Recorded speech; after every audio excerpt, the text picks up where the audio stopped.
पंजाब में सिख साम्राज्य की स्थापना का श्रेय शेर पंजाब महाराजा रणजीत सिंह को जाता है। लेकिन क्या आप ये जानते हैं कि सिख साम्राज्य की स्थापना से पहले पंजाब में पहली बार सिखों का राज स्थापित करने की नींव किसने रखी थी? कौन था वो शख्स जिसने पंजाब में कई दशकों से राज कर रहे मुगलों को धूल चटाई और मुगलों को पंजाब की सीमा से बाहर खदेड़ दिया था? लेकिन ये नींव यूं ही नहीं रखी गई थी। उसके लिए पंजाब की माटी ने एक ऐसे सपूत को जन्म दिया था जिसने अंतिम सांस तक सिख धर्म की गरिमा बनाए रखी। सिख साम्राज्य की स्थापना की नींव बना था चप्पड़ चिड़ी का वो ऐतिहासिक युद्ध, जिसके बाद पंजाब की धरती पर पहली बार सिखों का शासन स्थापित हो गया। अपने इस वीडियो में हम जानेंगे इस युद्ध की वीर सपूत बंदा सिंह बहादुर और उनकी बहादुरी को सम्मान देता ऐतिहासिक फतेह बुर्ज की कहानी। कैसे आज भी ये बंदा सिंह बहादुर की वीरता के रूप में खड़ा है जो सिखों की शान बढ़ा रहा है। नमस्कार, मेरा नाम है मोहिनी और आप देख रहे हैं नेड्रिक पंजाब। बंदा सिंह बहादुर, जिनके बचपन का नाम लक्ष्मण देव मिन्हास था, लेकिन वैरागी बनने के बाद माधव दास वैरागी पड़ा था, जो गृहस्थ या किसी वीर का जीवन नहीं बल्कि एक वैरागी का जीवन जीना चाहते थे। उसके लिए उन्होंने मात्र 15 साल की उम्र में घर छोड़ दिया था और गोदावरी नदी के किनारे अपनी कुटिया बनाकर साधना करते थे। लेकिन 1708 में जब 10वें गुरु साहिब गुरु गोबिंद सिंह जी दक्षिण भारत की यात्रा के दौरान नांदेड़ पहुंचे तो पहली बार उनकी मुलाकात बंदा सिंह बहादुर जी से हुई थी। यह गुरु साहिब से प्रभावित होकर उन्होंने खुद को गुरु का बंदा कहना शुरू कर दिया था।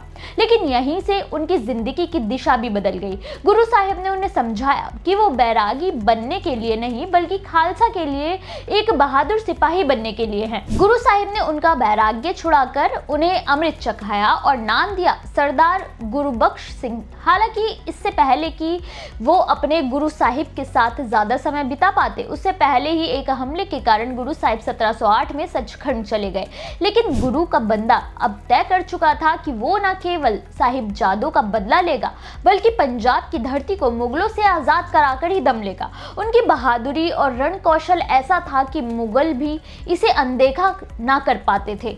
1710 में बंदा सिंह बहादुर ने सरहिंद पर जीत हासिल की और सतलुज नदी के दक्षिण में पहला सिख राज्य स्थापित किया। उन्होंने खालसा के नाम से शासन भी किया और गुरु नानक देव जी और गुरु गोबिंद सिंह जी के नाम के सिक्के चलवाए। उन्होंने धीरे धीरे पंजाब के उत्तर पूर्व तथा पहाड़ी क्षेत्रों से जुड़े स्थानों के साथ साथ लाहौर और अमृतसर की सीमा तक खालसा को बढ़ाया था।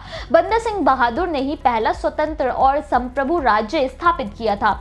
सियारुल मुताखैरिन के लेखक मोहम्मद अमीन खान ने एक बार बंदा सिंह बहादुर से पूछा था कि वो मुगलों को अपना दुश्मन क्यों मानते हैं और क्यों वो मुगलों के खिलाफ युद्ध लड़ रहे हैं, जबकि मुगल इतने ताकतवर हैं। जिस पर उन्होंने कहा कि किसी भी धर्म और किसी भी देश में जब लोग भ्रष्ट, निरंकुश और अत्याचारी हो जाते हैं तब ईश्वर उन्हें सही रास्ते पर लाने के लिए और सबक सिखाने के लिए उनके जैसे दूत को भेजता है।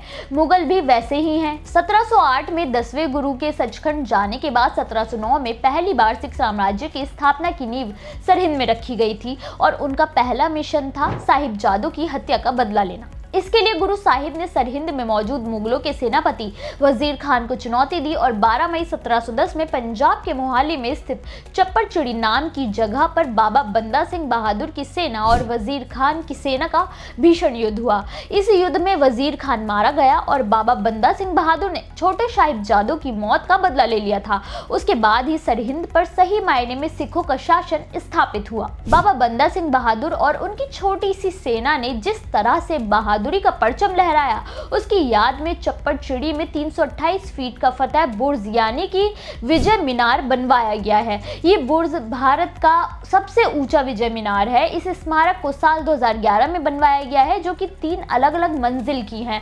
ये तीनों मंजिलें बाबा की 3 विजय को दर्शाती हैं, जिसमें पहली सामना की विजय, दूसरी सदाउरा की और तीसरी सरहिंद की विजय का प्रतीक है। वह इसके शीर्ष में खंडा लगाया गया है जो कि इस ऐतिहासिक धरोहर को सिख धर्म की वीरता से जोड़ता है। इतना ही नहीं, इस स्मारक के पास एक संग्रहालय भी मौजूद है जिसमें बाबा बंदा सिंह बहादुर के साथ साथ 5 वीर सिख जनरल की भी प्रतिमाएं हैं, जिसमें बाबा फतेह सिंह, भाई बाद सिंह जी, भाई माली सिंह, भाई आली सिंह और भाई राम सिंह जी की प्रतिमाएं स्थापित की गई हैं, जो बंदा सिंह बहादुर के साथ अपनी बहादुरी से मुगलों के छक्के छुड़ाने में कभी पीछे नहीं हटे। वहीं इस बुर्ज की दूसरी तरफ एक स्टेडियम है जहां अक्सर सिख धर्म से जुड़े कार्यक्रम होते हैं। 1716 में बादशाह फर्रुखशियर की शाही फौज ने कश्मीर के शासक अब्दुल समद खां के साथ मिलकर गुरदासपुर जिले के धारीवाल क्षेत्र में मौजूद गुरदास नंगल गांव को घेर लिया था, जहां बंदा सिंह बहादुर भी मौजूद थे। करीब 8 महीनों तक वो यहीं रहे थे, लेकिन अंत में अनाज की कमी के कारण उन्होंने 7 दिसंबर 1715 में आत्मसमर्पण कर दिया था। फिर उन्हें दिल्ली लाया गया और जहां बंदा सिंह बहादुर को तमाम यातनाएं दी गई ताकि वो इस्लाम अपना लें, लेकिन जब वो नहीं माने तो 16 जून को उन्हें यातना देकर कई टुकड़ों में काट दिया गया। ये कहानी है बंदा सिंह बहादुर की बहादुरी की और उनकी बहादुरी के प्रतीक के रूप में खड़े फतेह बुर्ज की। आपको ये कहानी कैसी लगी हमें कमेंट करके जरूर बताएं।